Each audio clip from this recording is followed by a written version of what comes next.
We on top of the world, about to jump above it. Take it straight to the moon, 'cause we know how to rock it. Ain't no thing you can do, ain't no way to stop it. Now you feeling it too, let's get it started. Throw your hands in the air while the beat is dropping. Acting like you don't care when everybody's watching. Just keep whipping your hair like that, you got it. Yeah, you're feeling it too, let's get it started. I'm ready, ready. Let's get it, get it. I'm ready, ready. Are you ready, ready? Let's get it started.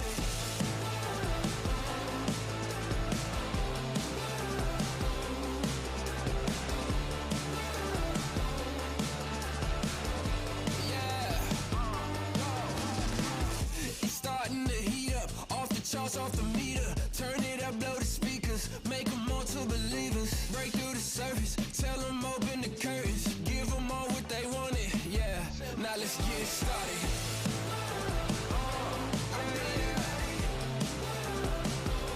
Let's get it, get it. Yeah, I'm ready, ready. I'm ready. Are you ready, ready? I'm ready. Let's get it started. Yeah, yeah, I'm ready, ready. Let's get it, get it. I'm ready, ready. Let's go. Are you ready, ready? Let's get it started. Let's get it started. Let's get it, get it. Let's get it started. Let's get it started. Let's get it. Yeah, yeah, yeah. Give me something new. Time to break loose. Take it to another level. Now we on the move. Shout if you coming with me. Going over the limit. On your mark, keep it steady. So tell me, are you ready? I'm ready, ready. Let's get it, get it. I'm ready, ready. Are you ready, ready? Let's get it started. Good evening, ladies and gentlemen. Welcome to iRacing on LSRTV and coverage of the Trans Service Blizzard Winter Cup Series. We're at Iowa Speedway tonight. We're getting ready for a big, big show as, of course, it's round number 8 of the Winter Series. We're at Iowa. I'm Wesley Outland. Joined alongside is, of course, my colleague, partner, John Mustin Jr. And John, Iowa Speedway, it's a track that is built like a super speedway, but it also is a short track, and you can have that ingredients of both. What do you think we'll see here tonight with the next-gen car for the first time on this pavement? Oh, it's going to be fun, man. Let me tell you, I talked to Rusty Wallace once. Gosh, this is right before they started construction on this track.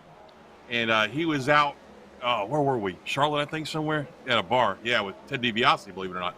Anyway, and he said his idea behind Iowa, his idea behind Iowa Speedway, he loves Richmond International Raceway. He's made no secret about it. It's one of his favorite tracks is RIR.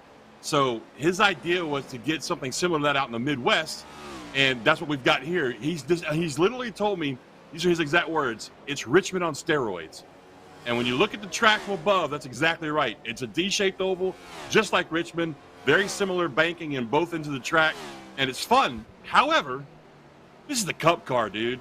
I'm not real sure what we're going to see tonight. I have never driven the Cup car on Iowa Speedway, either this version or the old Gen 6. So, hey, I'm looking forward to watching something happen. Yeah, it's going to be a fun time tonight here at Iowa Speedway, a souped-up steroids version of Richmond, as you said. And we're getting ready to bring into the broadcast a very special announcement to a person to help us unveil it. As always, we want to thank Trans Service for what's been this recent Winter Series, Blizzard Series sponsor on iRacing on LSRTV, but also for the SIM500 Esports League. And if you've never heard of what the SIM500 Esports League is, follow them on Facebook, Twitter, and Instagram. If you are a fan of iRacing or want to get involved in iRacing and esports, there is an opportunity for you to be involved in any and everything. This is just one of the top series here. Now, the Esports League of SIM500 is excited to announce that there is a new title sponsor effective immediately beginning in February that will jump on board. And what used to be the Trans Service Cup Series will now be known as the North Carolina 811 Call Before You Dig SIM500 Cup Series. And joining us is a longtime friend of mine from the world of NASCAR official from the Cup Series to the Modifieds, and he is also a part of North Carolina 811. That is Brian Morehouse. Brian, how excited is it to have NC 811 to be the title sponsor of what is probably, besides the eNASCAR Coach Series, which is obviously from NASCAR, the second best professional esports Cup Series in the world? We're really glad to be on board. It was a great opportunity for us to jump on. We were actually talking with SIM500 Racing and put together a deal where we could come on as a title sponsor, and looking forward to a great opportunity and help us get the message out there to call 811 before you dig.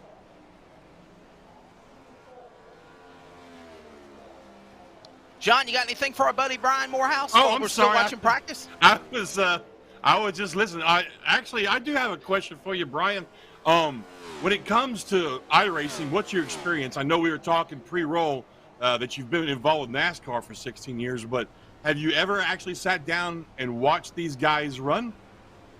I have sat down. We have been sponsoring another particular league, and iRacing's really new to me. And when it first came about, where we were looking at getting involved with iRacing, I had to really do my homework. Had to sit down and really get to know this, and it takes a lot of patience. I've even tried racing myself. Good thing I'm an official. I don't even know if I'm a good official, but I sure am not a good race car driver. I can tell you that much. Neither am but I. It's really interesting. It's really Yeah, interesting to be neither able am to I. see what goes into it. I imagine it caught you off guard, as realistic as these vehicles are in this simulator. I can tell you from personal experience, it caught me completely off guard the first time I jumped into an iRacing late model, and I was really surprised at how close to the real deal it was. Is that kind of how you saw it too? Yeah, definitely. And one thing is, I've been to Iowa Speedway before, and I can't believe the graphics of this track. It is like being right there. I can almost see how we got into the track and everything else by being there. But it's really interesting how iRacing is all set up and how much work everyone puts in to put these cars on the track. Really, a lot goes into this, and some exciting racing. And in addition to North Carolina 811 being a title sponsor for the Cup Series effective immediately in February, they're also the title sponsor on the number 14 machine of Joey Gattina in the Trans-Service Blizzard Cup Series race here tonight in Iowa. And when his car hits the racetrack, I'm sure our producers at Rocket Media and iRacing on LSRTV, Charles Woot and Jeff Stabnow, will be able to find that car for you, show them a little bit.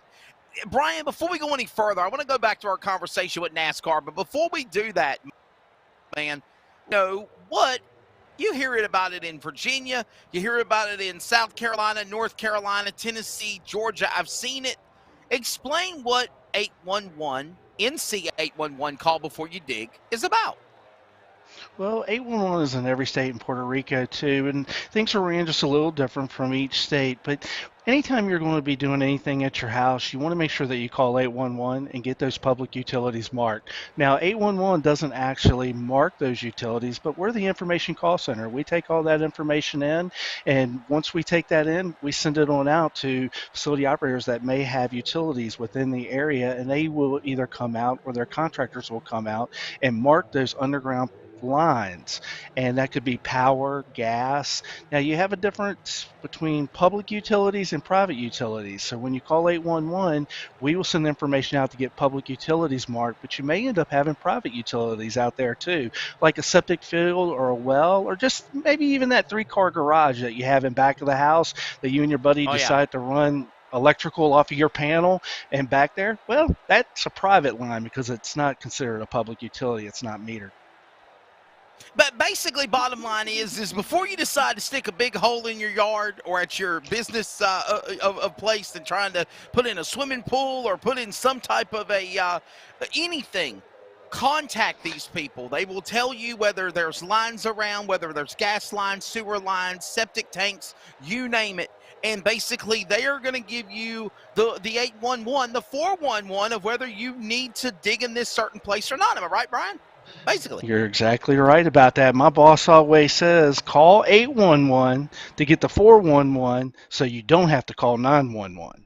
So we I definitely like want that. you to I make like sure that that. you call 811 and get those public utilities marked, and then you can go ahead and go out there safely and start digging once you know where the public utilities are at, as in gas, telephone, or even electric. And That speaking of 811 Brian car's looking Morehouse, good. yes, sir, here he There he comes. is. Yes, sir, on Very the good. Speedway, Joey Gattina. He's Looks ready to good. qualify in the Ford Fusion.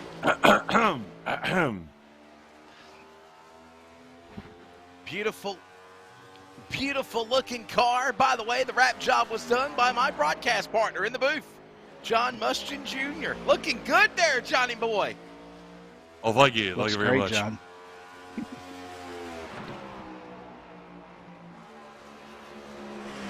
Look at this field working their way around the racetrack. We wanted to make sure that we actually showed this car here in thanks to Brian Morehouse, as well as NC811. Call before you dig, and there it goes, 23,766, lap number 1 for Joey Gattina, as he is on the racetrack right now. Joey Gattina, little sideways, goes around, hits the outside retaining wall, the inside wall.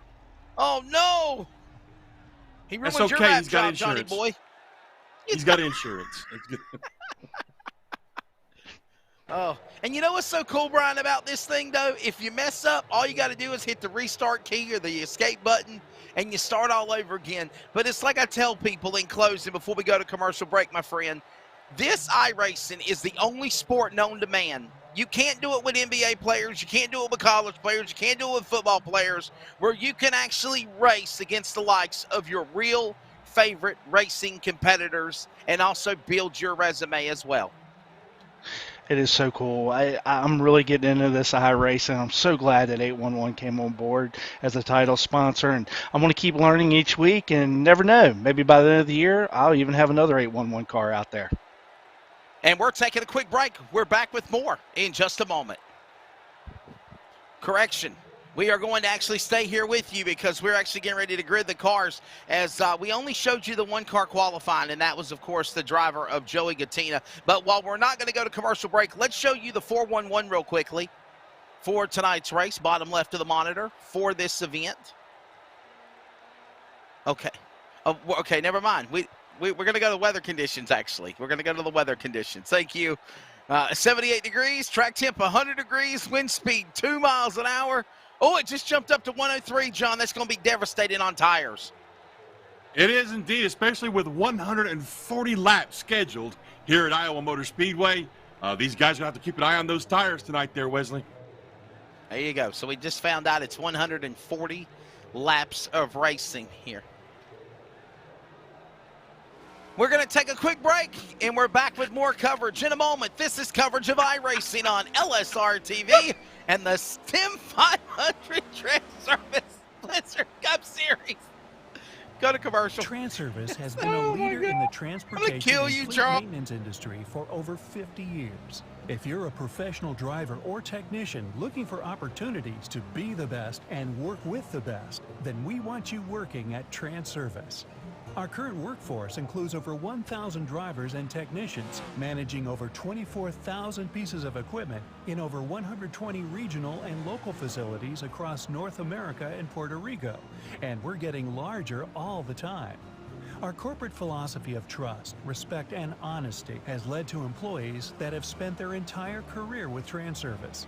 As with our employees, we have many customer relationships exceeding 20 years. You'll have the opportunity to learn and grow professionally in an environment that values and rewards excellence, with a variety of perks such as education support, recognition awards, career advancement opportunities, and more. A great work-life balance, a company built on values, recognition, and rewards for excellence. While our competitors offer jobs, Trans-Service offers you a career, not just a job. Contact us today.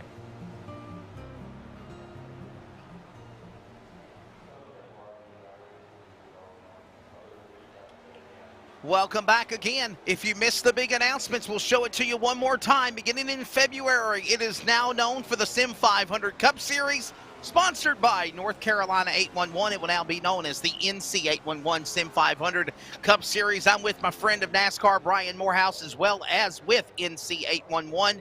And Brian, a couple more minutes with you, buddy, before we get ready to drop the green flag. You know, going back to, let's go to the pandemic and NASCAR in general, seeing what iRacing has done today, man, is that one of the reasons why you kind of got really involved in wanting to sponsor this Cup Series now, Esports League?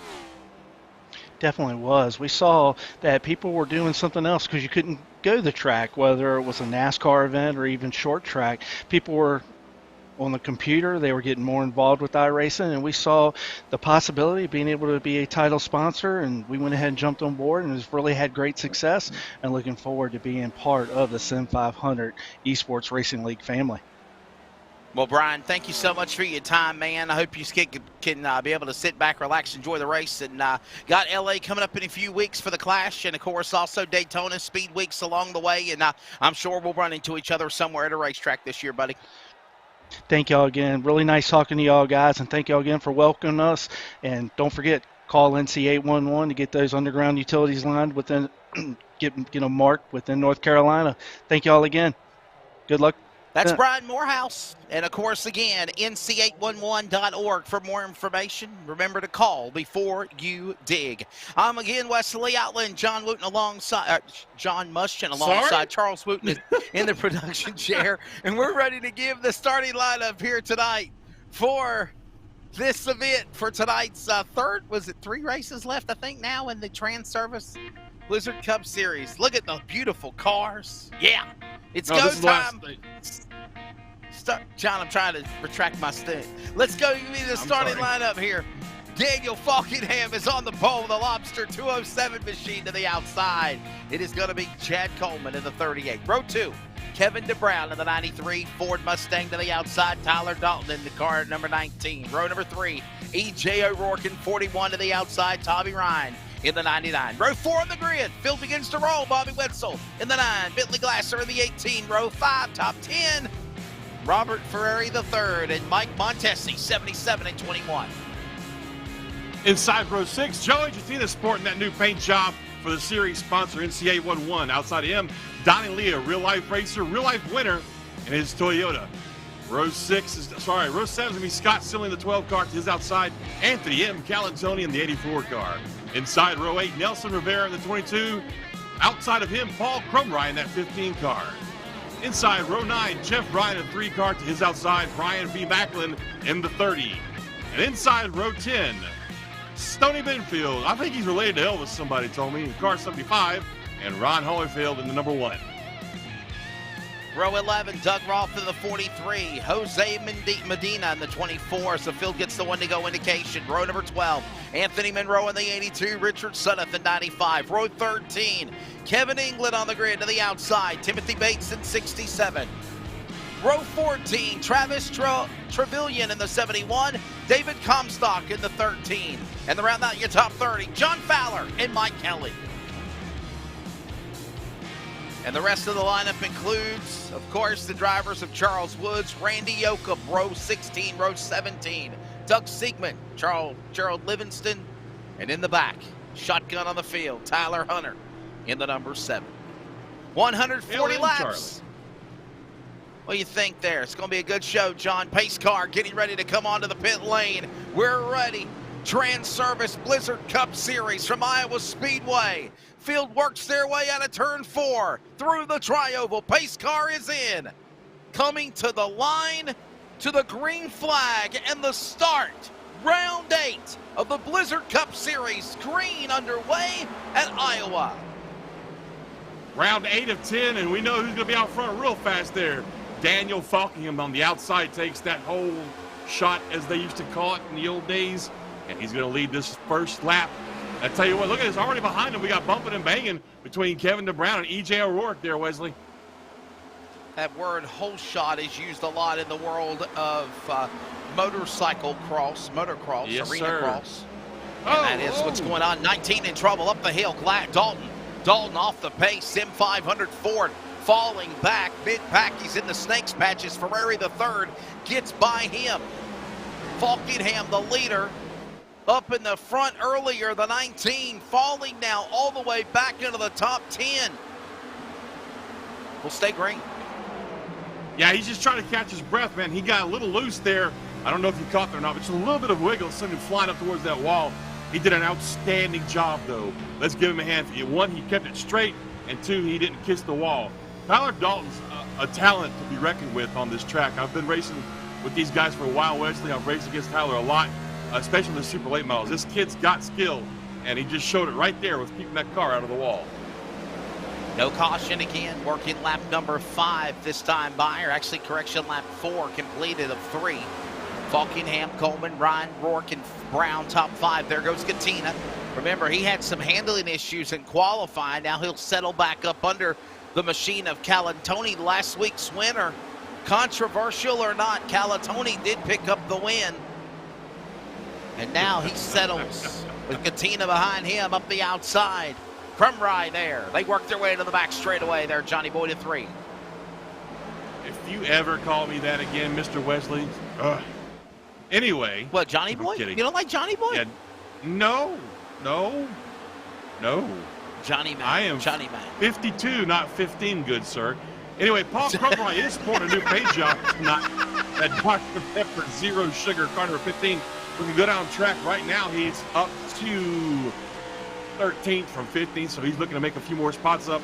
Meantime, we saw some handling issues, like you said, from Joey Tina there in qualifying. Joey's not the only one. This track is very, I want to say it's difficult to get around, Wesley, but even though it looks like Richmond, you cannot drive it like Richmond. It's a little bit bigger, so you have a lot more speed going down the straightaway. Now, there's no way possible that you can drive this like that 3/4 mile in the Commonwealth of Virginia. As right now, you see the 22 LaRue Esports entry down at the bottom of the racetrack. That's Rivera. Gatina also in that mix. Crumry, Smiley, all there behind them. They work their way for position. That is for 14th through 17th. Dr. Pepper car. Crumry. The Zero Sugar Macklin entry in trouble. I did it again. He goes up the racetrack in turn 4.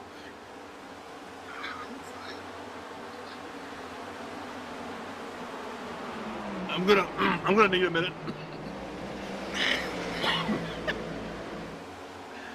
Calantoni, winner last week. Here he comes down the Cookie Monster of Montesi, down to the inside. He'll go after Bobby Wetzel's Dodge, working their way out of turn 4.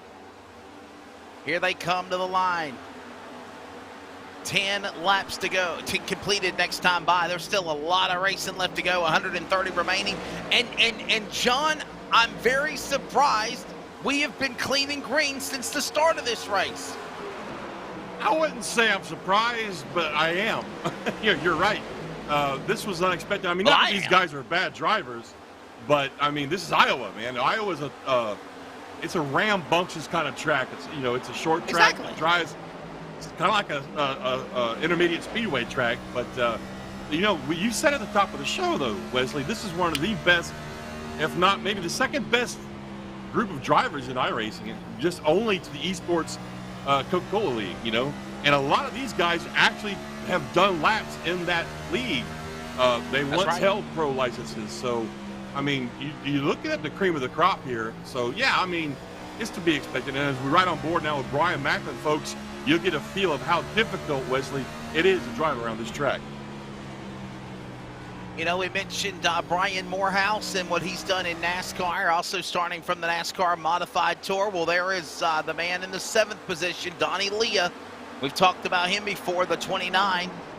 And of course, currently in the top 10. There's a nice battle there going on between the 84 and the 30 machine. And Calantoni, winner last week. Calantoni and Macklin battle for position. Ferrari the 3rd. And in front of them is the 19 of Dalton. Had some problems on the start, but now he looks like he's okay as they work their way through the trial. Another lap on the board at Iowa. Yeah, like I said, he's just trying to catch his breath from that little, slip up there. On the outside now, Coleman working on Ryan in that 99 car. And we got to get Chad Coleman a paint job, man. A car that good, and he's been so strong in and out every week, deserves some sort of a wrap. Wouldn't you say, Wesley? Reach out to him, buddy. Reach out to him. Coleman. I'm going to have to. Didn't he win the first race of the season, I think? Didn't he win round 1 of the series? No, sir. Unfortunately, Chad hasn't won any of them just yet. Okay, he was in the hunt, though, man. Oh, I'm sorry. No, he did win one. I apologize. He did? Yeah. He did win one race. Yeah, I apologize for that. You're right. He won the very first one up there in Chicagoland. I got a good So memory. far, we've had 7 races. This is race number 8 out of 9, right? 9? 10. Yeah. 10. Schedule's only showing 9. Oh, so this is the penultimate race of the season? Yeah. Oh, wow. So anyway, and we've had 1, 2, 3, 4 different drivers win. So you got Coleman, Bentley Glazer won the second race, Mike Montesi followed that up with 2 wins, Falkingham won the next 2 races, and then of course last week was Anthony M. Calantoni. So, you know, basically what I'm getting at here, Wesley, is anybody in this field could literally win this race.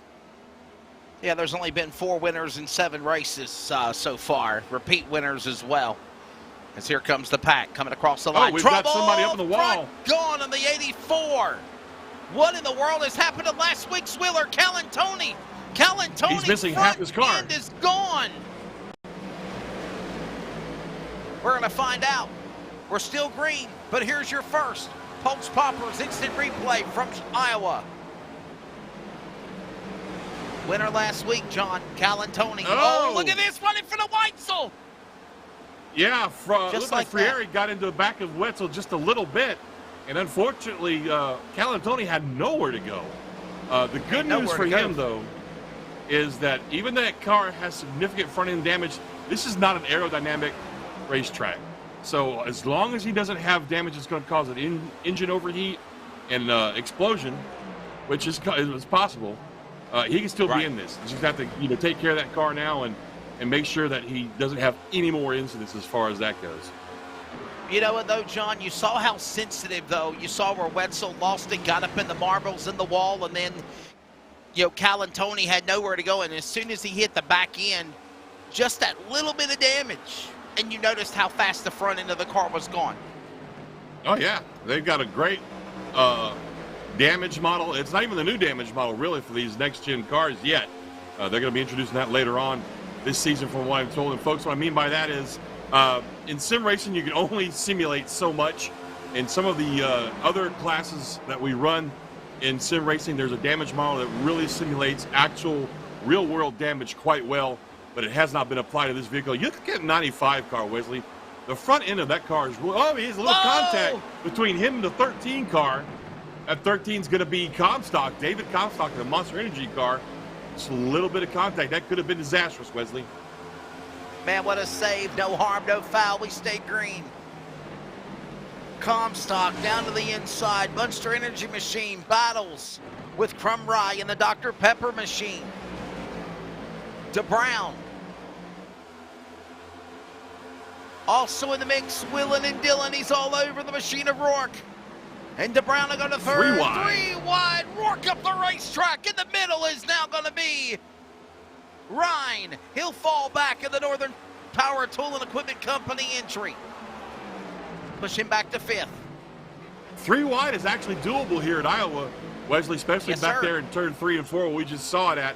Now, not so much in turn 1 and 2 because there's a really nasty bump right smack in the middle of turn 1 and 2, literally halfway up the track and about midway through the turn. And if you hit that just right, well, you and everybody behind you are going to have a bad night. Filled back across the start-finish line. You're on board now with Tommy Ryan. There's that bump I was Tommy Ryan, the 99 entry. He fell to 4th after battling with those guys. And, of course, look at that rear view mirror, John. He's got O'Rourke and Leah and Glazer all coming after him there. Open the door to the inside and you're in trouble off 4.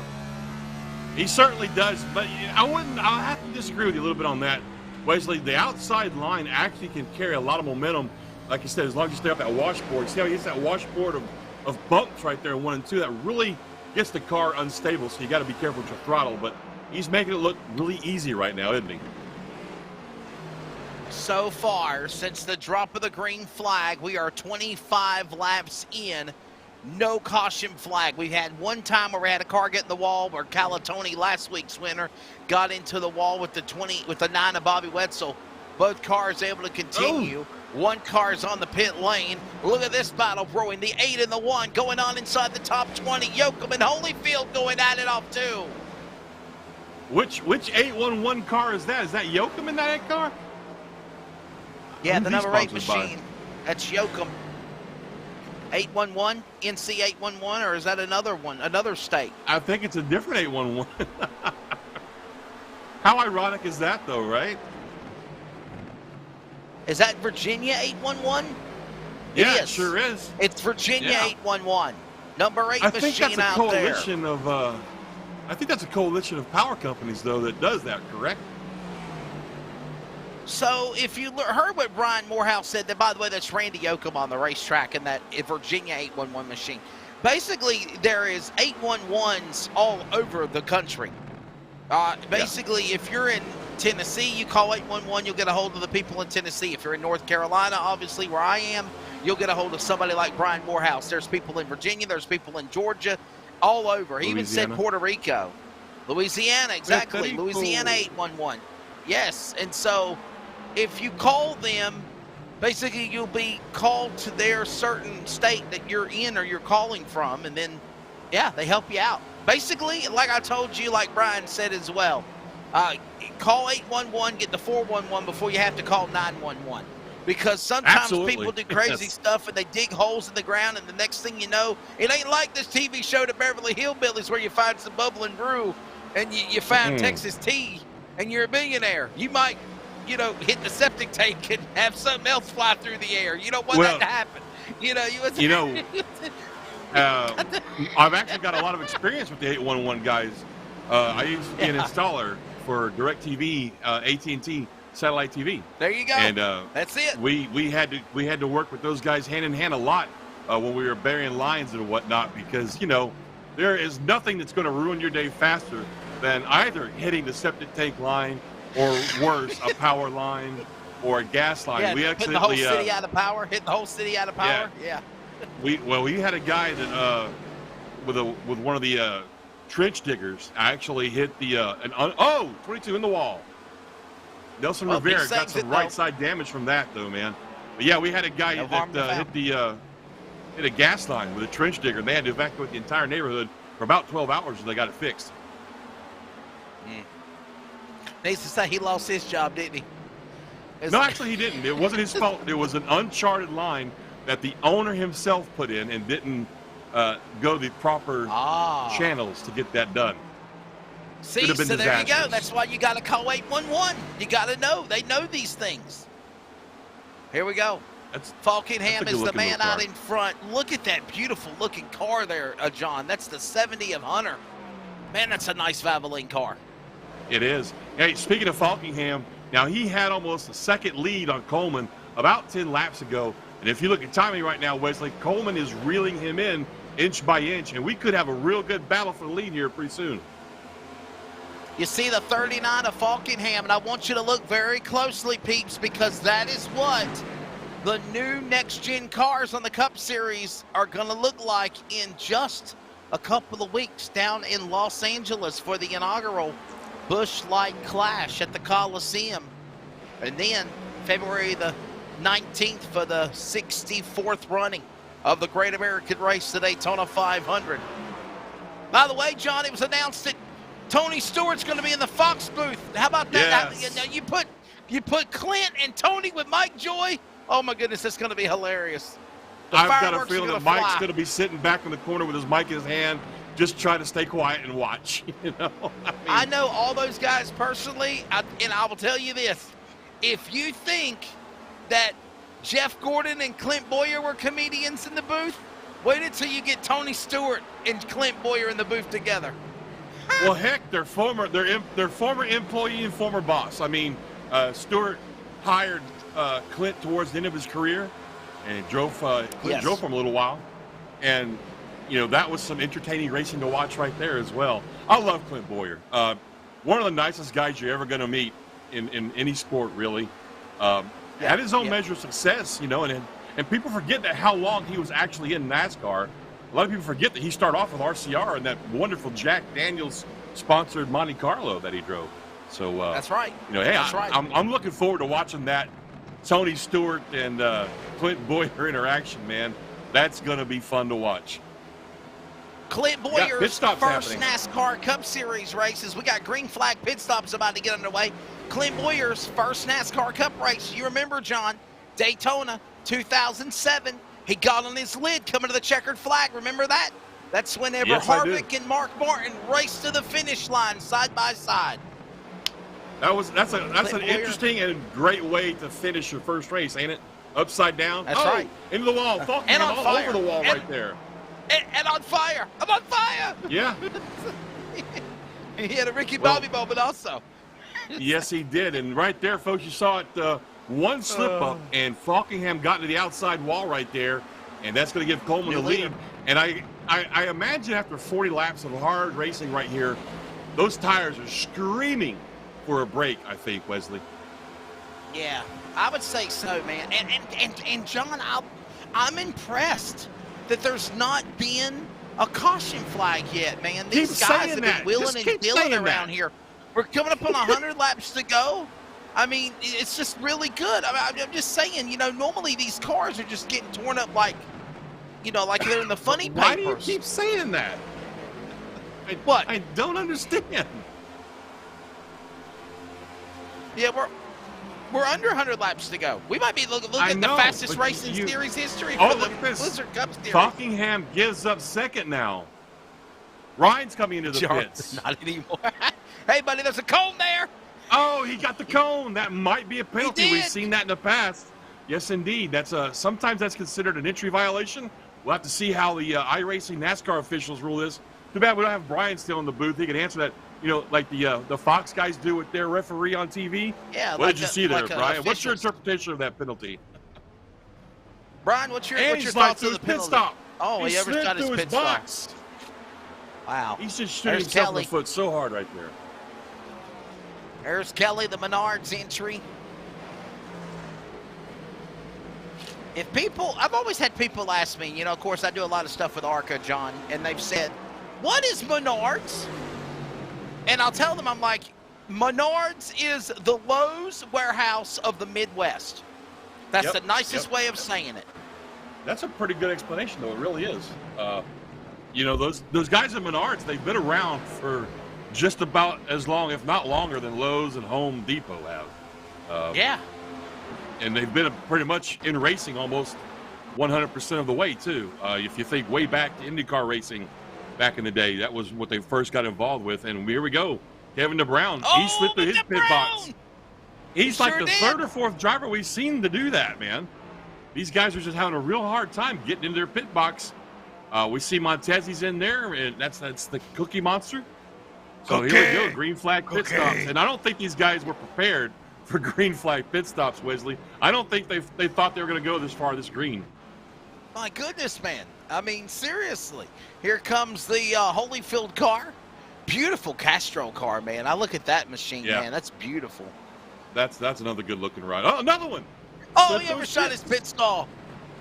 Falkingham's in. I don't know if he misses pits or not, but I mean, man, this is just crazy.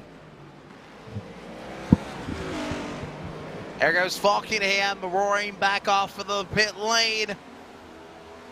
And remember, there is that blend rule, the blend line. You cannot enter back onto the racing groove until you pass that cone. Here comes more cars onto the pit lane. Number 12 on pit lane. That'd be Scott Simley in the 12 Mobil 1 ride. That's another good-looking little Mustang right there. It is, man. I think of Jeremy Mayfield when I see that car right there. Bobby Wetzel's on his pit stop now. Gotta wonder if Bobby's going to get any damage fixed on the 9 car. Remember, he came to the pits and he damaged that Dodge. Closest caution of the race was whenever Wetzel and the winner, Calantoni, from last week got into him. Calantoni now in 10th. Coleman, look at this. The Coleman leader. has his hands full with all these guys that have new tires. Woo, my Is that goodness, Donnie look Leah? at this. Yeah. Yeah, Donnie Lord. Leah's on his back door. Donnie Leah, the 3 of Ryan, all after him. Look at this as they work off the corner. And Leah, the new leader, there he goes. Leah's the Donnie lead. Leah. Yes. He's looking really strong tonight. But we got to, you touched on this at the top of the show, Wesley. Leah is a short track specialist. You might say a ringer. I mean, the guy in real life hails from some of the hardest racing you're going to see. Here's another 811 car. This is the 75 car of Benfield, Stony Benfield. Yeah, but as I was saying, Donnie loves short track, and he's really good at it. So you expect him to really excel at a track like Iowa, and that's exactly what he's doing. Oh, here comes Coleman on the pit road. I don't know if Brian Morehouse is still watching or not, but, man, that's really cool that we only had one car that was scheduled to be in the Before You Dig 811 car for Joey Gattina officially for tonight's race. And then it's really cool that some other drivers on the series to, I guess, give props to their states or their businesses in that area, change their wrap jobs for this week to acknowledge Virginia 811 or maybe Tennessee 811 or Georgia 811. So that's really, really cool.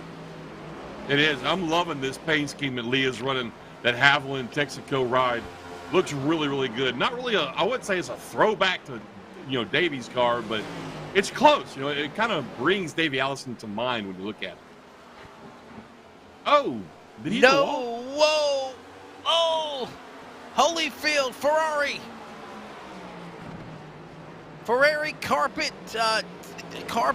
custom carpentry entry. That's the MGD throwback to Rusty Wallace, the man that created this gargantuan steroid Richmond, as you said, John, here at Iowa. Yeah, that's a good-looking car too, man. He's up there in 3rd place, but you see, he's been out there a while, so you see all these guys with fresh tires just coming on by so fast. That closure rate is incredible. But the difference between old tires and new tires, and I'm astounded that Donnie and Donnie Leah, Glazer, Frieri, Mike Kelly, Comstock, Yoakum, those 6 guys haven't pitted yet. They're still staying out, trying to, I don't know, maybe just trying to get as much as they can on these tires, but they're giving up so much right now as far as speed goes, Wesley, that I think they've probably overstayed their welcome on track. By the way, there's only 7 cars on the lead lap, and that was, of course, Falkingham in 7th. And he's 20 seconds back to the leader. Donnie Leah, there he is in the Texaco Haviland throwback Toyota Camry. Throwback to there the goes Allisons. Tommy Ryan. And, of course, yes, Jared and Irvin when they drove the Texaco car. So what happened right there was Tommy Ryan, again, unlapped himself. Now you've got Brown coming up. He's going to do the same thing. He's going to pass Glazer here. And he's probably going to go ahead and try and pass Tommy Ryan the same turn. Knowing Kevin DeBrown, he's a little aggressive. So he's going to unlap himself as well. Right there going down the front stretch. There he goes.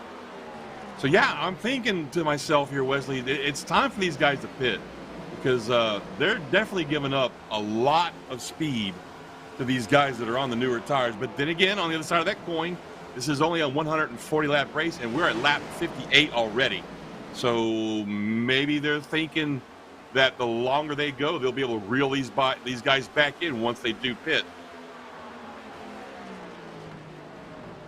Late race and there caution, goes Mike maybe? Kelly and Randy Yoakum.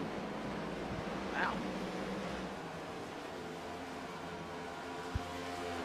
Field works their way. Leah out in front. Glazer second. Comstock goes to 3rd. Ferrari the 3rd up to 4th. Falkingham now to 5th, who led most of the first part of this race. Here goes another lap car by Leah, that of E.J. O'Rourke. On pit road now is Mike Kelly in that 2 car. That Menards entry that you talked about earlier got some right side damage. Looks like he's out now. That leaves Leah, Glazer, and Comstock, the only 3 cars left right now, Wesley, that have not pitted. There's Frieri. He's on pit road. Let's see if he gets in his pit stop okay. And he did. No, he did not. He slipped through it. And it took him a while to find reverse.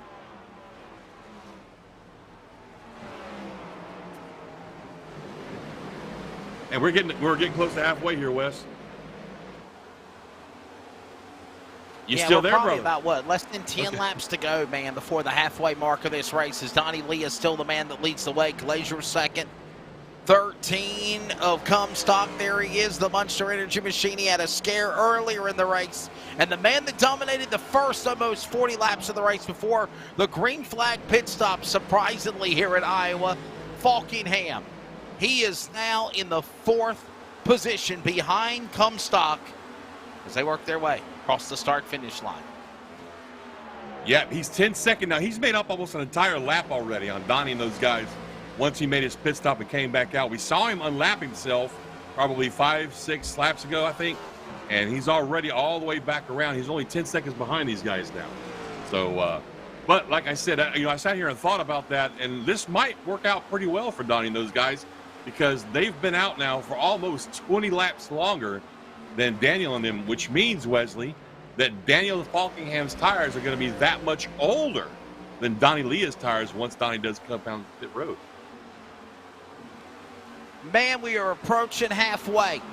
The yellow flag has not waved yet. These drivers have been doing a phenomenal job around Iowa Speedway. We're going to take a quick break as we approach halfway, but thanks to the new features on iRacing on LSRTV, we're going to go side by side, and you will not miss a thing. Coverage continues from Iowa with the Trans-Service SIM500 Blizzard Cup Series when we return. Chrysler, Dodge, Jeep, Ram, right?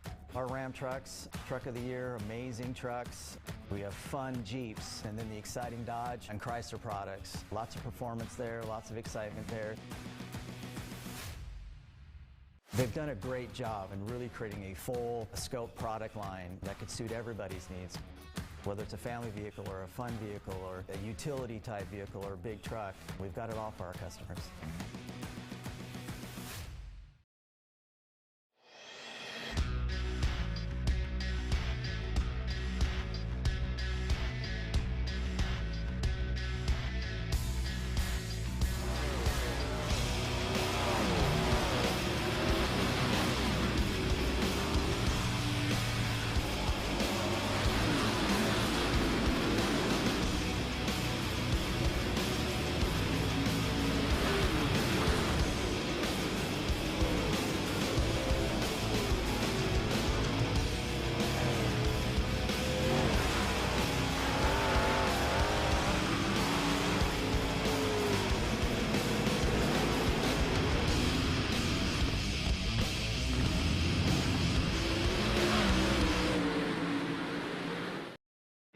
An automobile purchase shouldn't be hard. The hardest part for the consumer in the whole process should be selecting the vehicle. We have the online credit application. We can bring the car to you to see it, to test drive it, to deliver it. We have all the tools in place, and we've had them in place for a long time. I just think now we've perfected it. It's become part of our culture. We've, kind of taken it to the next level. It is easy, and it should be easy, and it should be fun, and it shouldn't take a whole lot of time. Shit was that? Welcome back to coverage of iRacing on LSRTV. Tonight is round number 8 of the SIM500 Esports League Trans-Service Blizzard Cup Series, the 8-week winter series before the official kickoff in February for the NC811 Call Before You Dig SIM500 Cup Series official national tour. I'm Wesley Outland, John Mushton alongside. We're halfway now officially in this race. John, 70 laps, no caution yet. Wow. I don't understand why you are tempting fate in such a dire way there, Wesley. Why must you tempt the gods of racing in such an ugly way, man? No, that's very impressive. I am so awed by these guys in the SIM500.com Racing League. And folks, like Wesley said at the top of the show, if you want to be a part of this, SIM500.com is one website you need to hit. But the first one you need to go to is iRacing.com. Check it out. They've got everything you can imagine under one banner there. They've got NASCAR, they've got IMSA, they got dirt, they got open wheel racing, Indy cars, Formula racing, You name it, you're probably going to find it. They've even got, Wesley, and I'm sure you would love to try this out, they've got that rallycross thing. I don't know if you've tried that yet, but oh my God, it's fun. But yeah, folks, SIM500.com. These guys have been green, Wesley, green. For 73, come up to 74 laps. We finally got everybody into the pits now. The leader prior to this, Donnie Leah, came in, got his stuff done, comes out though. Looks like he's going to be 1 lap down in 24th, but that'll shake itself out here, I'm sure, as this race progresses.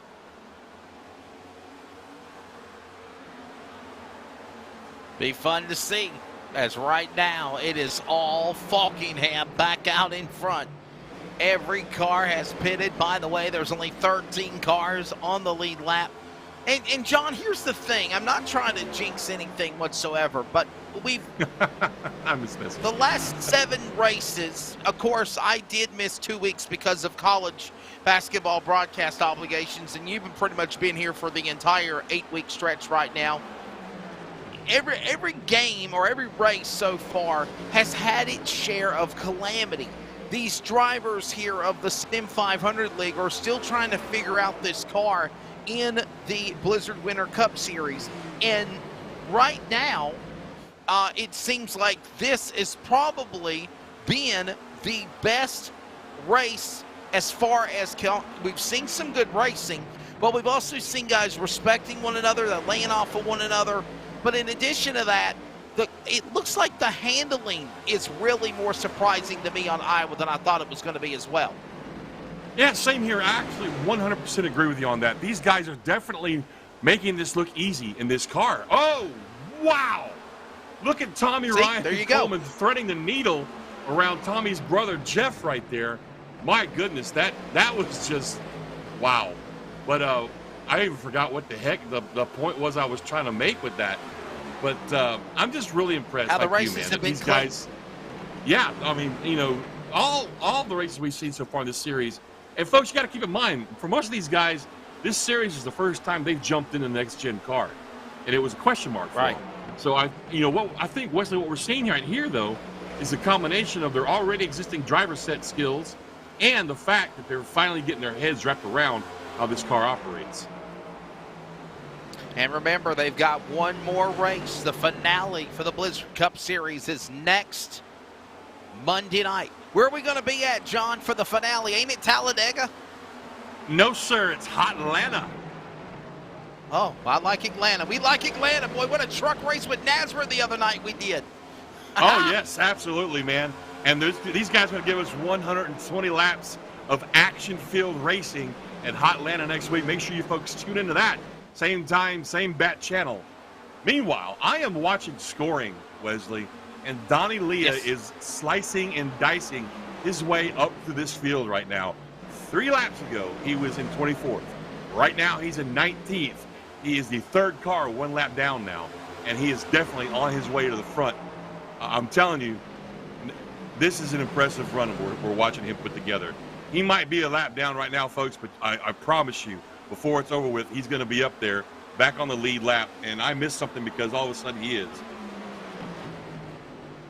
I cannot believe the run these guys are making. There's Witzel up the racetrack to Brown down to the inside. He's also got Ryan in the 99 there with the Northern Tool and Equipment Company entry.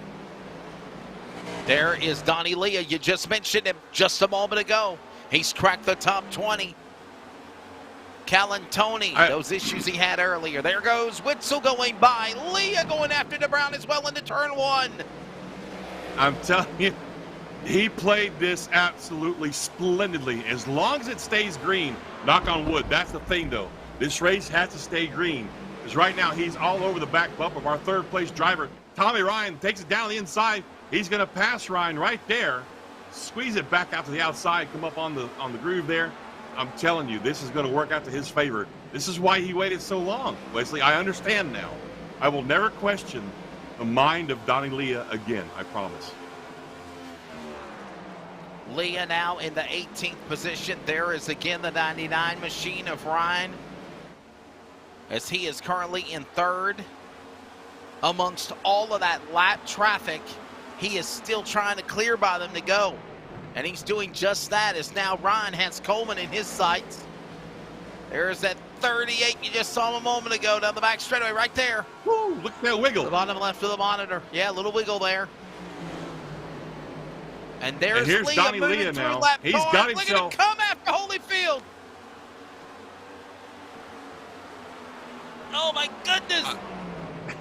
Oh, wow. He's wasting no time. Look at his slicing and dicing the field. He just passed up 3 cars in one corner, man. Holy He's smokes. 1 car away from being on the tail end of the lead lap. And remember, if the caution does come out, if and when it does, he would get the free pass in the wave around. I'm not sure. It looks like Bentley Glazer's still in front of him right now. But Well, I imagine he's got to pass him 1 away. Yeah, he's Yeah, about right in front of to him. pass him up. Yeah. I'll tell you what, Donnie is putting on a hell of a show, folks. If you ever get a chance out there in YouTube land, I want you guys to do a search on Donnie Leah and just watch his modified races. The guy is really, really awesome to watch, man. He really is. The Mystic Missile's what they called him. One of the Yes, sir. greats of modified racing. I know Brian Morehouse from NASCAR and NC811 Call Before You Dig. He knows a lot about Donnie Leah when he used to run in the Southern Modified and the National Tour events. And Donnie Leah also has 1 NASCAR Truck Series win. He won back in Mansfield. Here comes 00. Fowler onto the pit lane. Could this be the money stop? Green flag pit stops. They got to pit again there, Johnny. They do indeed. I don't think everybody has to pit, actually. You're right. But oh, yeah. No what way I'm around really it. impressed with is Leah and Glazer have both passed up Falkingham, boom, just like that. Now, we saw them go, gosh, what was it, 70 laps on their first set of tires? They went all the way. So they might be able to actually do this without stopping again, these two. It's just going to depend on if this stays green. If it does, I think these two made the best gamble I've seen probably ever as far as tires and fuel strategy go. Should be fun to see. And the laps are winding down. Falkingham, Coleman, Ryan, look at him working the way up the back straightaway. There goes Ryan. And now Donnie Leah is on the lead lap and more. He got Guy Glazer, he got by Calantoni, and those cars are back on the lead lap because the leaders are now being overtaken by those cars to get back on the lead lap. And Falkingham, here comes the Brown on the pit lane. He'll give up a top 5. Green, oh, he knocked the cone over. Yeah, but I don't think it's going to be that big a deal. We saw Tommy Ryan do it earlier. He got no penalty for it, so I think Kevin DeBrown should be okay. But I want to go back to this Donnie Leah developing story. Yeah. So the leaders pitted on lap 45. That's Falkingham. Coleman was on 51. Tommy Ryan, 42. So those guys pitted substantially earlier than Donnie Leah and Bentley Glazer did. So like I said, if this thing continues to go green, those 2 drivers alone might be able to stretch this all the way to the end. Wouldn't that be amazing? It will be, for sure. Man, look at Falkingham, Coleman, Falkingham, 38, 39, flip-flopping spots. And the green flag pit stops are underway. And by the way, we are reaching lap 100, closing in on under 50 laps to go, and still no caution. Coleman, Falkingham, Ryan, Dalton, Simley, the top 5 here at Iowa. Hey, don't look now, but Joe Argentina just cracked the top 10 in that number 14 NC811.org car. And here we go, the 2 leaders, Tommy Ryan, Daniel Falkingham on pit lane now for the green flag pit stops. Let's see if Ryan has a better pit stop this time because we saw him slide through his pit box the first time around. Can you say it's time to go? Remember that mistake the Lobster 207 machine made? Here he comes to his pit stall. Oh, he did it again. He did it again. Oh, no. And see, that's another difference. Donnie Leah didn't screw his pit stop up. He got in there, got out with no mistakes at all on his pit stop, so that gave him a little bit more of an extra advantage. And there's just a comparison of lap times. Donnie Leah was a 25 flat last time by. And before Falkingham pitted, he was like a 26, I think, or really close to 26. So there's a huge speed there. There's Joey right there. Joey now up to 9th because of pit stops by those two we were talking about earlier. And that car is remarkably beautiful still. Hopefully he'll stay that way. And it looks like Joey's going to duck into pit road here and get his green flag pit stop out of the way. Onto the pit lane, there goes the machine of Joey Gattina. Of course, having the colors on the car of the NC811 call before you dig entry. And remember, coming in February, NC811 is going to be the title sponsor of the new, well, not new, but the new season, if you will, of what will be the Cup Series for the SIM500 Esports League. Yep. Here comes Scott Simley on the pit road now, giving up 3rd place to drop in and get his pit stops done. Donnie Leah up to 7th. No harm, no foul, no mistake. Leah onto the pit lane also. Here comes, the 12 Assembly. He gets in his Leah box up perfectly. To 6th. Here comes Bobby Wetzel. Is that Bobby? No, I'm sorry. That's Tyler Dalton in the 19. That's Dalton in the 19. Dalton gives up a top 3 run. Another car behind him now. Coleman, O'Rourke, Roth, Yoakum, and Leah, the top 5 now. Whoop, slow it down, Coleman. Oh, did he get busted for speeding on pit road? That's the question. He looked a little too quickly there. He looked a little too quick there, John. Yes, he did.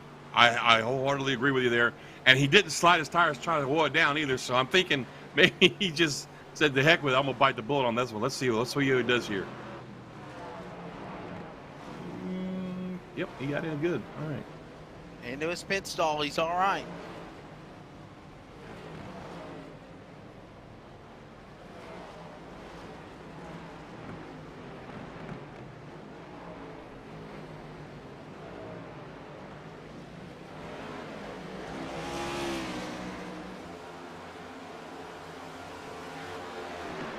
By the way, of course, if you all know, there's a big race coming up in March. That's on Sunday afternoon, March the 20th, the inaugural LSRTV Super Late Model Invitational.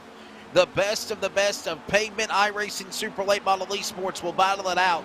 And in addition to that, on January the 29th, this Saturday, there will be a race to determine the last 10 spots for the Invitational. Of course, it's going to be an awesome time. Fascinating. 40 cars will battle it out in March for that race at Wilkesboro. Should be a good one. Of course, coverage on iRacing on LSRTV. 40 cars at North Wilkesboro will be anything but boring, I promise you.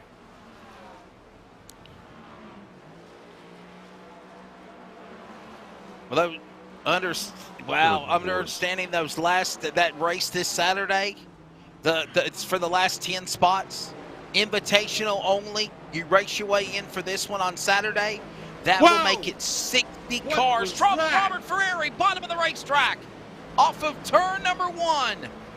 If he stays down there, that should not bring up a caution. Below the apron. He's below the apron. No caution. No caution. Robert Ferrari the third. Woo. No caution. It looked almost like something broke. Watch this. Look, he just lost it, or he spun the tires. Spun the tires and lost it. Wow. Oh, no. And no caution. That's the big part, because that would have really put a wrench into Donnie Leah's plans here, as he currently rides 3rd, but he's made up almost 4 seconds on E.J. O'Rourke and Doug Roth up there in the last 3 laps alone here, Wesley. This is really shaping up to be one hell of a race for Donnie Leah tonight. And O'Rourke is on pit road. Let's see if he gets in and out cleanly. No mistakes.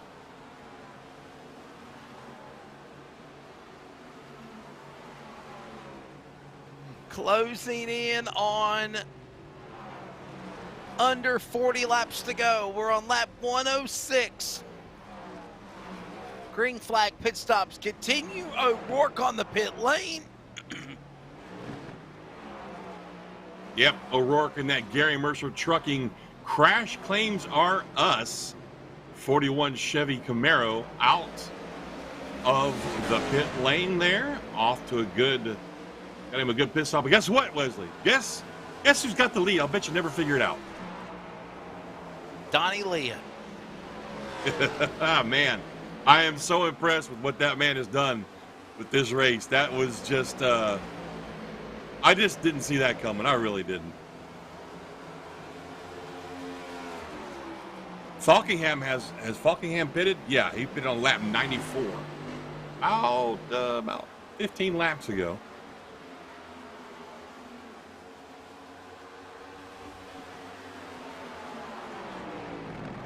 Last time by, Donnie Lee was a 25-3.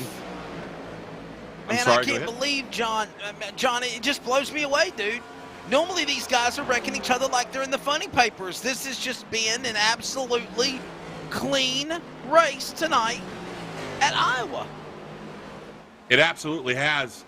And I'm watching timing, and I may have jumped the gun on this because Falkingham is in 5th, and we know he's fast. We've seen him be fast in and out every week, and DeBrown's right there with him. So these guys are in 4th and 5th. They're about to pass Doug Roth up right here. That's going to put them a couple seconds behind Glazer and Donnie Leah. And they've already pitted. They've got fresher tires than Leah and Glazer do. So, oh, wow. DeBrown slammed the door on Falkingham right there. Did you see that, Wesley? Certainly did. Wow. He is not backing down either. Look at Falkingham under attack. I wonder if there's a little bit of issue between these two still from their little run-in 2 or 3 weeks back. Oh, you know what? I just thought about that, John. Wow. You know, and this is a short track. I mean, if you're gonna look, we may want to keep our eye on these two for a little while. This is shaping up to be something. Oh, Glazer right there. He's gonna kind of slow down DeBrown a little bit, Wesley. Going to give Falkingham a chance to pull up right alongside. And here comes E.J. O'Rourke. He's going to join the fun on this little party they got going. Glazer's like a rolling roadblock right now, holding these guys up. Here comes Friere. We saw his little issue getting off of pit road earlier. Not done yet, man. I'll tell you what. Look at this battle. Look at the 3-wide contact. Oh!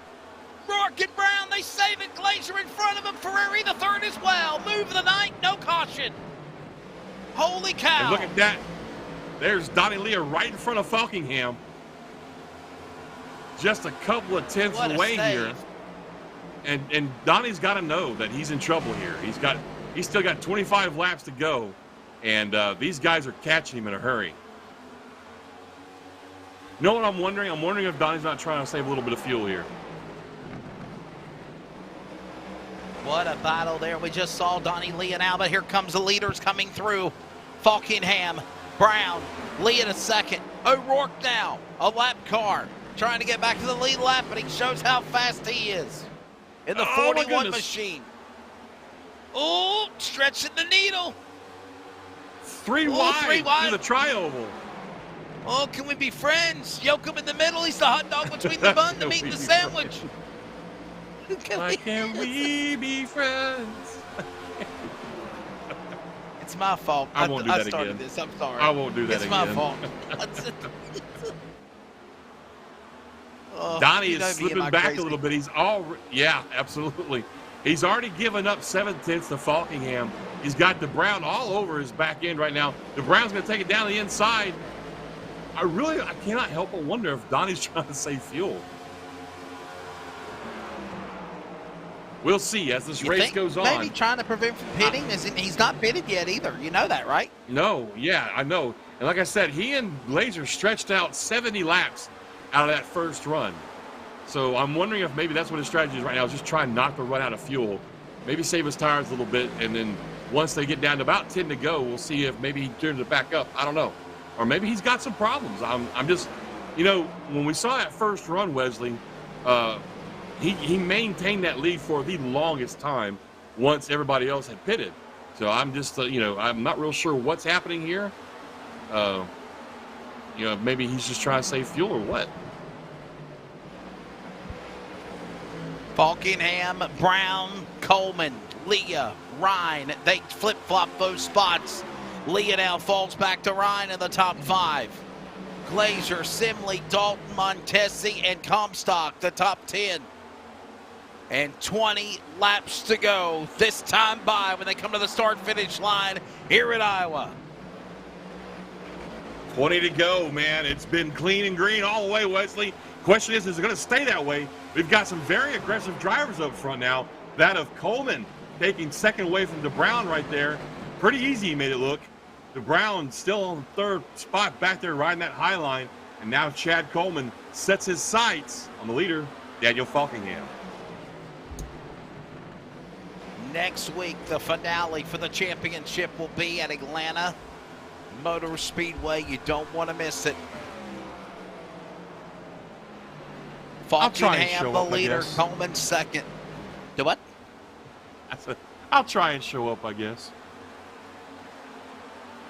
It was a joke. I'll be there. You know I'll be there. Well, John, this is the penultimate race of the season. We go to Atlanta next week. We're under 20 laps to go. No cautions yet in this race at Iowa. Do you feel like maybe the powers that be, for their part on the SIM500 league and the competitors, have figured out how to be able to race these cars without pushing them to the limit or causing them to crash? If we're judging by this race, I'm going to say hell yeah. Donnie Leah up into the wall just now. He's going to give up that spot to Glazer right there. I didn't see exactly what put him up in the wall if he just got loose on the exit of 4 there, but he was definitely scrubbing that wall all the way down the front stretch. So give Glazer 5th spot, move Donnie Leah back to 6th. Meanwhile, Falkingham still up front, Wesley, 0.5 of a second ahead of Coleman as they go down into 1 and 2. And the laps just winding down here. I'll tell you who's got to be happy right now. Joey Jatina. Joey's the head honcho over at SIM500. And, I mean, personally, I know Joey gets frustrated sometimes with the amount of cautions we see in these races. He's got to be tickled pink right now. You know? I mean, I'm floored, Wesley. I'm not going to lie. I'm floored when I look up and I see 15 to go, and we have been caution-free for 125 laps. I'm amazed. At Iowa, brother, of all places, you know? Yeah, it's pretty amazing, dude. I'm telling you, I'm very excited and proud of these guys for what they've done for sure. Well, look at this. Coleman just easing his way up there. We're going to have a fight for this lead here in about the next 5 laps, I think. Maybe even sooner than that. Oh, what a great turn right there. He really got through 3 and 4 a lot better than Falkingham did right there, Wesley. 13 laps to go. Back straight away. Look at this battle for the lead. Falkingham, Coleman, they both won this year. Falkingham also the champion of the Cup Series last year. Ooh. Little contact there. Lets him know he's there. Coleman holds the bottom. 12 to go. Slams the door on him as they come across the start-finish line down into 1 and 2. And to put Chad Coleman up to the lead with Falkingham right there on his bumper, though. And don't count out Daniel Falkingham, Wesley. We both know he's got tricks up his sleeve.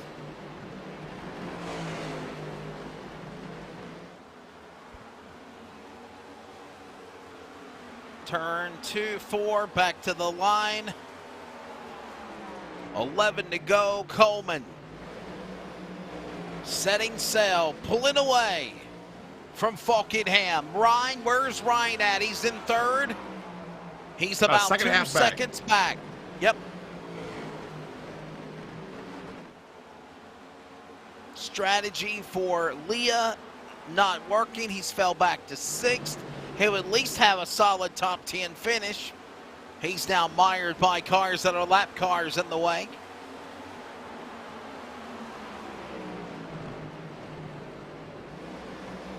I'll tell you what, John, at least he'll get a top 10 out of the deal. Yeah, he will. I mean, that's nothing to shake a stick at. It's a great job. I'm sorry I was silent there. I was just watching time between Chad Coleman and Daniel Falkingham, and Falkingham's actually stretching out his lead. That's pretty impressive this late into the run.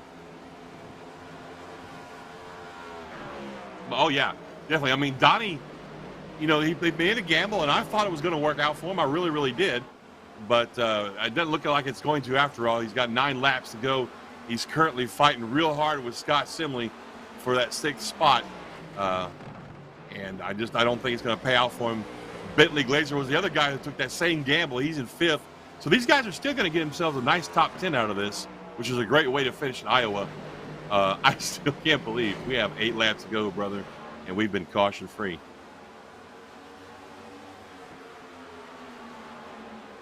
What a battle this has been. Here they come across the line. 8 laps to go.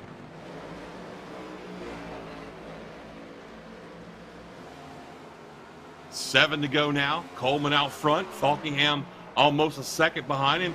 It's really Chad Coleman's race to lose right now, Wesley. It looks like, because we get around this track pretty quick. You're doing laps in 25 seconds.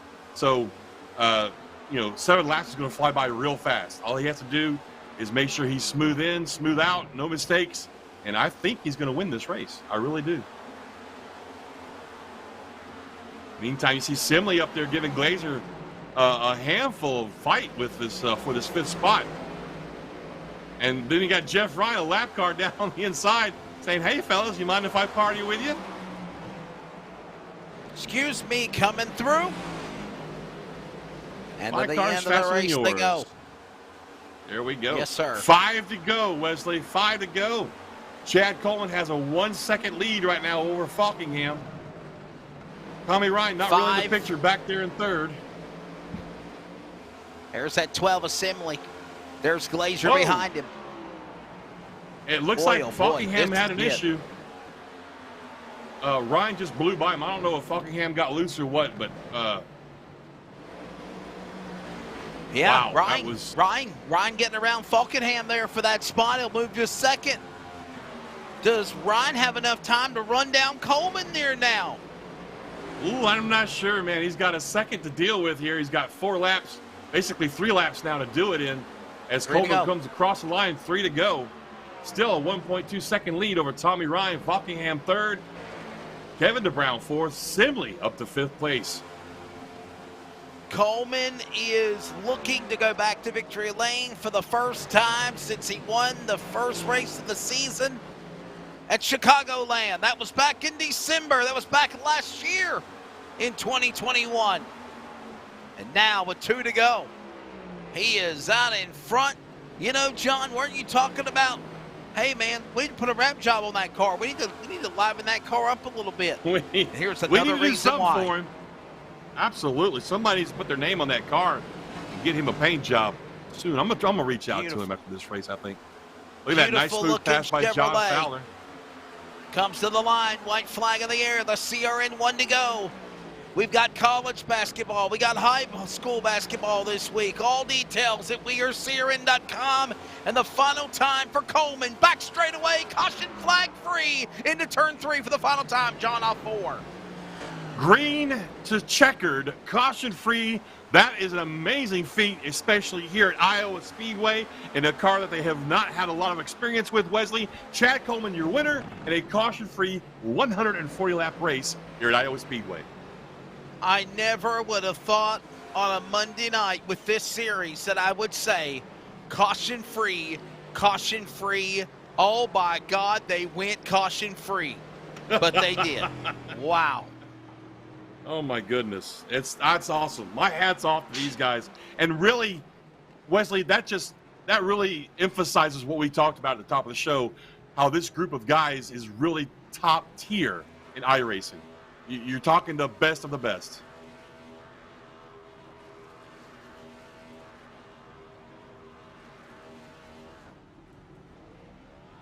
How about this? You want another stat? Probably one of the fastest races in the history of the Trans Service Blizzard Cup Series, or a SIM500 event as well. And our producers are telling us that from the drop of the green to the checker, John, this race finished in less than an hour. Wow. I know, man. I got time to kill. I don't know what I'm going to do. I'm going to have to go make some food or something, I guess.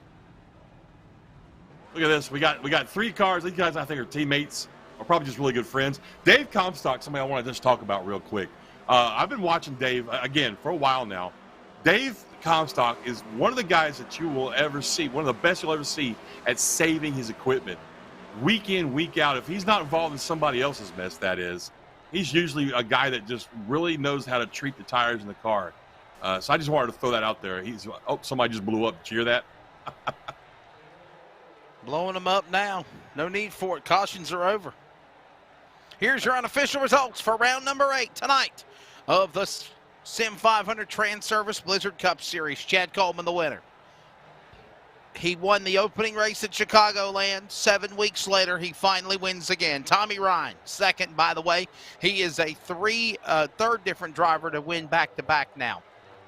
We have Tommy Ryan second, Falkingham third, Kevin Brown fourth, Scott Simley fifth, Bentley Glazer sixth, Tyler Dalton, Donnie Leah. What strategy? Just coming up short at the end, but don't hold your head down. Put it up high. A top 10 finish. E.J. O'Rourke, Cookie Monster. Mike Montesi, top 10 here at Iowa. Coming in 11th, Randy Yoakum in another one of the 811 cars. 12th, Nelson Revere in that 22 car. Dave Comstock, guy we were just talking about, the 13 Monster Energy car. Doug Roth comes home 1 lap down, but still in the top 20 is a good run. In that STP number 43, Joey Jatina driving our sponsor's paint job tonight. NC811.org comes home 15th. Anthony Calantone. Wait, let me back up a little bit, though, Wesley. One thing about Joey's ride tonight, he brought it home wrinkle-free. That's awesome.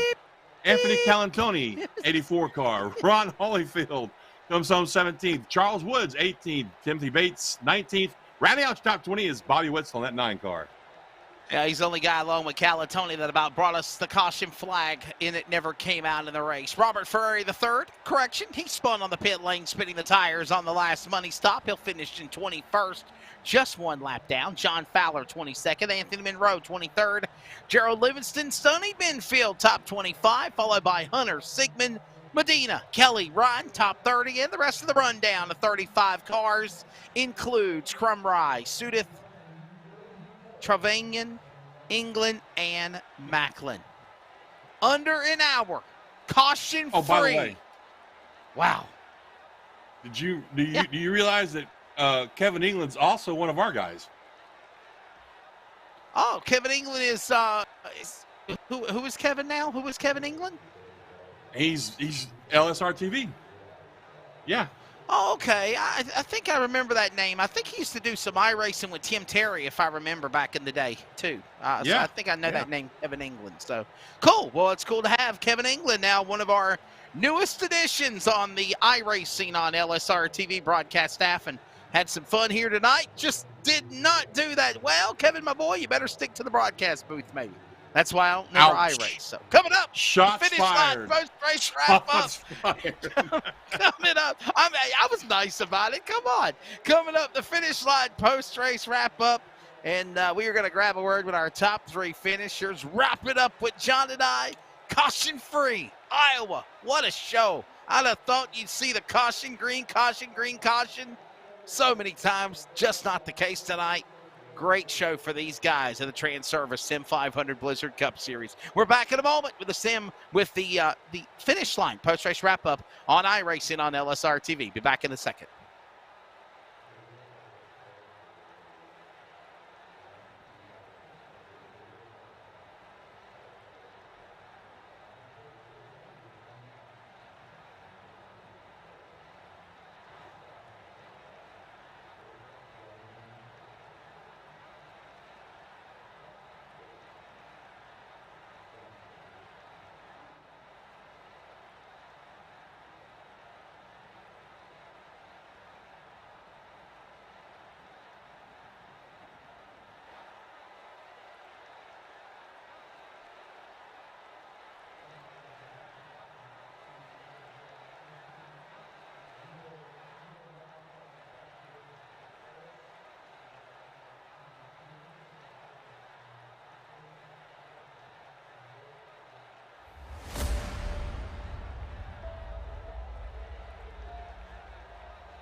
Welcome back to LSRTV Racing's coverage of the SIM500 Trans-Service Blizzard Cup Series here at Iowa Speedway. Folks, we had an amazing 140-lap race, caution-free.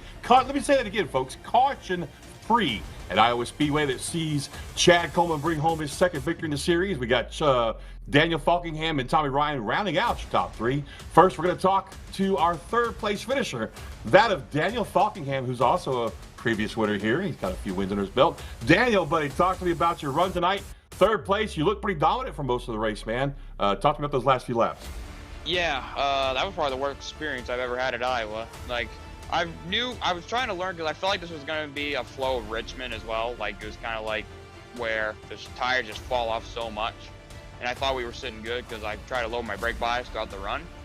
And I was trying to roll the bombs to not put too much heat in the right front, and apparently that didn't work because I was starting to drop like a freaking you-know-what. So yeah, that kind of changed up my strategy a little bit because I wanted to go further than where I wanted to pit. I mean, yeah, we almost kind of split it evenly, like 45 and then 90 or whatever. So yeah, my strategy was not the way I wanted it to play out, so that was unfortunate. But yeah, definitely learning a lot with this car. It's just I think we had like 2.5, 3 seconds to fall off here, which is, I don't think, realistic. But hopefully, I guess when this car gets overhauled, when the new season starts up, and hopefully when we get the 4-inch spoiler and we get all this different change of power, hopefully this gets changed and stuff. But yeah, definitely got a lot to learn, that's for sure. Holy crap, that was not a great experience here at Iowa Speedway. Well, you certainly made it look easy, man. So next week is Hot Atlanta, the season finale. Are you ready for that? It should be a good one. And I know we're having I think we're having some sort of hot fix this week, so I don't know if we're actually going to get the 670 horsepower, and we run 670 next week, or unless we're just going to get another draft fest to end off the season. But thankfully, but more importantly, we got some really good points tonight. We got second at the halfway, third in the race. So as long as we just take those points and we just have a good race next week, hopefully we can wrap up the old championship. But so yeah, Atlanta's going to be something else next week. Either it's going to be a draft fest or we're going to get that 670. So we'll see what happens, but I'm looking forward to it because I really do like Atlanta. And unfortunately, it's going to be probably one of our last few races on the old surface. So definitely going to be a swan song for sure. All right, my friend. Well, give us the shout-outs for your run tonight. Yeah, just got to thank First Rate Bay Laps 207 for all their support. Also got to thank Joey and all the guys who run the show SIM500. Here we got some big plans for upcoming 2022 season, so that's going to be really huge. So thanks to everyone who works behind the scenes SIM500, all the admins, everyone who comes out races each and every week. Thanks to everyone at Team Name, Chad Coleman, David Comstock, Kevin Brown, everyone else. Congrats to Chad on the win. I got to thank everyone at my personal team, North Force Racing, Presley Gilson, everyone over there, SRD Setups as well. I got to thank you guys for putting on the series, or putting on the broadcast. Thanks to Trans-Service for putting on the series. And thanks to all the fans who watch us each and every week. And thanks to friends and family for support. There you have it, folks. Your third-place driver, Daniel Falkingham. Daniel's got 2 wins in the series, Richmond Raceway and Texas Motor Speedway. He's also your current points leader. Looking to have a good finish next week at Hot Atlanta. Coming up next, we've got your second-place driver, Tommy Ryan. Tommy, you got me, buddy? Yes, sir. Well, buddy, you had a nail-biter tonight. I saw you with a couple of tense moments, shall we say. Talk to me about your run. Yeah, it's kind of like Daniel. When we took the green flag there, I was just going to try to keep pace. And before I knew it, I think it was either when Chad was trying to get me around, I was actually trying to get around Chad, and the right front just never came back, and it just got worse and worse. And I was losing time, and I could just feel the right front on cords, and I was like, man, I'm going to have to get this thing on pit road before I drop a tire and then put it in the fence. So when I did pit, I had about 4% left on the right front under that first green flag stop, and I was like, well, I'm just going to have to run the pace that I know that I can keep the tire on it. So came back out, just ran a good, decent pace, and pitted when Daniel pitted on the second one, because I was like, if I can just get to his on his pit schedule and on his tire schedule, then I might have a chance at it, and did that. But old Chad Coleman was back there lurking. Wasn't counting on that one, but he ran a great race, and obviously coming home second, I was thinking I was going to be somewhere around 5th by the time I felt that first tire run. But overall, great run. Well, man, look, you made it, again, I'm going to tell you like you said, I told Daniel, you made it look really easy out there. Congratulations on your second place run. Do you have anybody you want to thank for that? Yeah, my list is not going to be nowhere near as long as Daniel's, but just mainly Northern Tool and Equipment, Coastal Safety Auditors, Joey for putting up with everything that he has to do, and here it's a lot. Thanks for our new sponsor coming on board, the 811 Dig, and thanks to you guys, making us all look famous. All right, my brother. Well, look, congratulations once again on that second place run. You have a good evening. We'll see you next week in Atlanta. Right on. And folks, there you have it. There's your second place driver, Tommy Ryan, in that Northwest Tools. I think it's a Chevy Camaro. I'm sorry. I had a brain cramp. Northern Tool and Equipment. Northern Tool and Equipment. I will get it right someday. I promise, man. I promise. As many times as you've passed me on track, you'd think I know it by now. Well, you have a good night, sir. There you go, folks. Tommy Ryan. Coming up next, your victorious driver, Bad Chad Coleman. Chad, man, look, real quick. You and I need to talk after this interview once we clear the mics and get off the air. Well, we got to do something about that paint job, man. We got to get you a paint job on that car. Yeah, I'm still in the process of waiting. I've had 2 people that's supposed to be painting one. They ain't come through yet. Well, anyway, back to the race. Man, like Tommy said, you were just creeping out there in the weeds all race long. We didn't see you really fighting for the lead a whole lot. Was that just you conserving tires? Yeah, just kind of riding, taking it easy, seeing what Daniel was doing, paying attention to what Tommy was doing in my rearview mirror, and just trying to run a pace that where I didn't think it was going to knock the right front tire off of it. But I mean, like Daniel was saying, it did anyway. But I didn't have a problem with the car here. I mean, it's a little tight, but the fall off was awesome. Like, anytime you can get 2.5, almost 3 seconds of fall off, that makes for good racing, because you can't just go out there and burn it to the ground.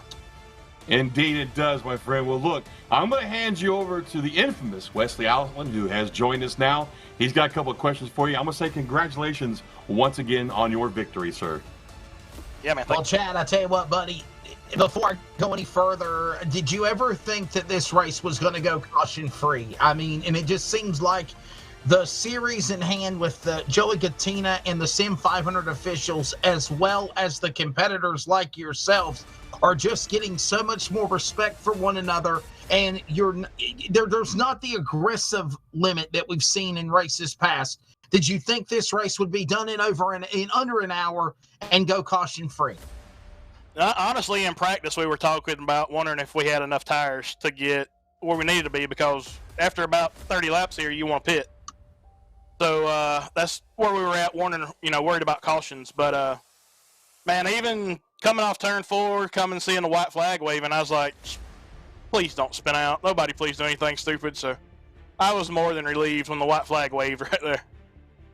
I'll tell you what, man, the racing was so phenomenal tonight. Again, as I said, caution-free, and there was so much respect given along the way.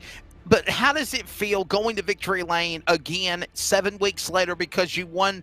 You had to pull a monkey for the final race, of course, at Chicagoland when we started the series. You won that event, and then you turn around and you win this one. But I'll just say this, the tracks are so different, but they're not. The way the tracks are, the 1.5 mile Chicagoland, but it's got the tri-oval there on the front stretch, kind of like Richmond, kind of like Chicago, just like Iowa tonight. Did you kind of set your car a little bit up like Chicagoland for tonight's race at Iowa? Not really, but the car, the biggest similarity you got here with this track in Chicago is the fact that you can move around and find clean air and get runs at people by setting your car up in the corner. You don't have to follow them. So with Daniel, he would go in high, I'd go in low, and then, if I felt like I needed to get a run on him, I'd just change my line and do something different. So I mean, that's just the way it went here. But that's the biggest difference the biggest similarity for me between here and Chicago. You just had options. You can move the car around. Well, buddy, congratulations to you again, Chad. Before I let you go, man, thank your sponsors, and we'll see you at Atlanta for the finale next week. Yeah, man, right now, there's really nobody to thank unless I've been talking to Michael Sharp to see if he wants to come back. So haven't really got an answer on that. But right now, I just thank, the iRacing paint shop for the white car. Hey, Chad, yeah. Chad, would you let my colleague and partner in the booth, John Mushton, do a wrap job for you? I'm waiting on some guys who have said the car, like they're painting me a car, but it ain't got here yet. So as we get closer to Daytona, Pete, let's do it. Yeah, so when we get closer to Daytona, we might have to get something anyway. All well, right, hey, man. Well, Chad, check your PMs. Yeah, check your PM. He slided. He didn't slide into your DM. He slid into your PM there, Chad Coleman. So there you go, man. Congratulations to you, John Buston. Your final thoughts. Hey, before I let you go, let's bring in Joey Gattina. Joey is the man that's behind the SIM500 Racing League, and of course, man, you're taking the race tonight at Iowa, Joey, but also looking really, really fortunate and excited about having NC811 Call Before You Dig be the new title sponsor for what I've said is probably the second best esports Cup Series league on iRacing besides the eNASCAR Coke Series. Well, I thank you for the kind words, Wesley. Yeah, we're excited to have the NC811 Call Before You Dig sponsorship coming to Monday night. We originally looked at Wednesdays, and I've got to thank Glenn Campbell and Trans Service Logistics. They've been great supporters for many years. I went to Glenn, and obviously the things that NC 811, the whole organization want to bring awareness to their program, the social media aspect of it. Just made so much sense to bring them to Monday night and here on LSRTV with you guys. So, first, I thank Glenn Campbell and the Trans Service Logistics guys for being open to this opportunity. Glenn's comment was, if this is going to better the league, absolutely. And so Trans Service is not leaving. They're moving over to Wednesday nights. It's going to be the Trans Service Truck Series, which actually fits better because they're a truck and logistics company. So, yeah, we're excited. And then we go caution free tonight. The guys are just, this league's been together a long time. We go well past the iRacing deal and back in the NASCAR. Joey, we go way back, buddy, and I know John and you have a good friendship as well along the way, but we go back to even before the real ARCA racing days and the real NASCAR days. And, back when my first tenure was doing iRacing on LSRTV and as well as ETV Live and some other networks. And did you ever think that the SIM500 Esports Racing League would become what it is today? He's gone. I think he has some issues there. Yeah. Oh, man, we lost him. Yeah, we had Okay, well, I just wanted to say it's an honor to see where he's gone with the SIM500 Esports League, John. If you want to kind of segue on that, maybe he'll come back. If not, it's all right. We need to wrap things up anyway, but it is phenomenal what they've done with this series. I mean, if you are interested in running dirt, pavement, the Cup Series, the trucks, the ARCA, late models, modifieds, you could pick a night of the week or you could run all 7 nights. You can find on the iRacing Simulator a SIM500 Racing League.